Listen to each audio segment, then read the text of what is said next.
بسم اللہ الرحمن الرحیم۔ سامعین کرام السلام علیکم۔ حضرت اسما رضی اللہ تعالی عنہا حضرت عائشہ صدیقہ رضی اللہ تعالی عنہا کی بڑی بہن تھیں اور بڑھاپے کی عمر میں تھیں۔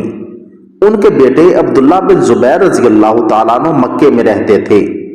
ان دنوں حجاج بن یوسف نے کچھ الٹے سیدھے کام کیے۔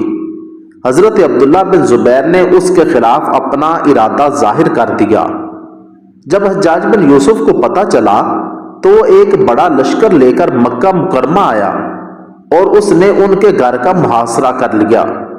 یہ اپنے رشتہ داروں کو لے کر نکلے، چونکہ ان کے لوگ تھوڑے تھے اس لیے ان کو شہید کر دیا گیا۔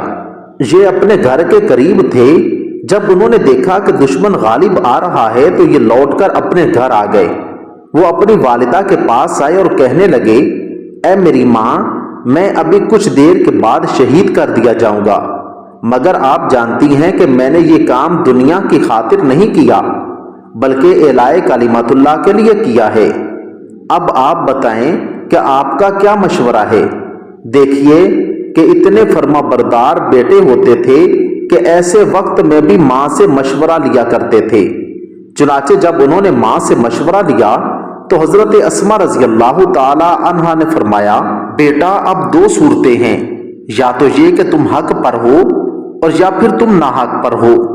اگر تم حق پر نہیں ہو تو دنیا میں تم سے برا کوئی انسان نہیں جو ناحق پر ہونے کے باوجود دشمن کے ہاتھوں اپنے رشتہ داروں کو قتل کرواتا پھر رہا ہے، اور اگر تم حق پر ہو تو موت تو ویسے ہی تمہیں آنی ہے، ابھی آ جائے تو شہادت کی موت آئے گی، لہٰذا ڈرنے گھبرانے کی کیا ضرورت ہے؟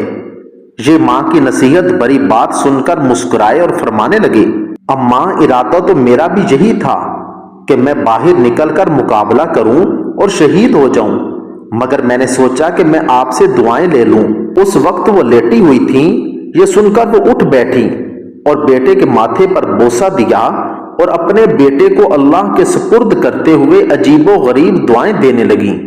فرمانے لگیں، اے اللہ تو جانتا ہے کہ میرا یہ بیٹا رات کو تیرے سامنے طویل قیام کیا کرتا تھا۔ اے اللہ تو جانتا ہے کہ میرا یہ بیٹا تیری محبت میں سجدے میں رویا کرتا تھا۔ اے اللہ تو جانتا ہے کہ یہ حجاز مقدس کی گرمی کے باوجود تیری محبت میں دن میں روزے رکھتا تھا۔ اے اللہ تو جانتا ہے کہ میرا یہ بیٹا اپنے ماں باپ کی فرما برداری اور خدمت کرنے والا بیٹا تھا۔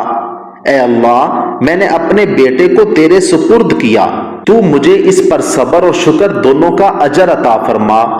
جب ماں سے دعا لے کر حضرت عبداللہ بن زبیر باہر نکلے اور مقابلہ کیا تو بالآخر شہید ہو گئے۔ دشمن نے ان کو پکڑ کر ایک چوک کے اندر پھانسی پر لٹکا دیا تاکہ دوسرے لوگوں کے لیے عبرت بن سکے۔ پولیس ان پر پہرا دے رہی تھی، کوئی ان کو نیچے اتارنے والا نہیں تھا۔ چنانچہ ان کی لاش 40 دن تک اس چوک میں لٹکی رہی، حتیٰ کہ کھینچنے کی وجہ سے ان کی گردن لمبی ہو گئی۔ جب حضرت اسما رضی اللہ تعالی عنہا نے سنا کہ میرے بیٹے کی لاش آج تک پھانسی پر لٹکی ہوئی ہے تو لاٹھی کا سہارا لے کر باہر نکلی اور اس جگہ پر آئیں جہاں ان کے بیٹے کو پھانسی پر لٹکایا گیا تھا۔ وہ اپنے بیٹے کو دیکھ کر کہنے لگیں، ہے کوئی اس سوار کو سواری سے اتارنے والا جو 40 دن سے اپنی سواری پر سوار ہے؟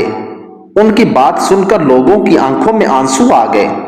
بالآخر لوگوں نے کوشش کر کے ان کو نیچے اتارا اور دفن کر دیا۔ اللہ اکبر!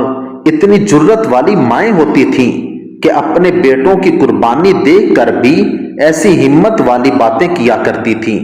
اللہ رب العزت ہمیں بھی صحابہ کرام والا جذبہ ایمانی اور ان کے عین نقش قدم پر چلنے کی توفیق عطا فرمائے۔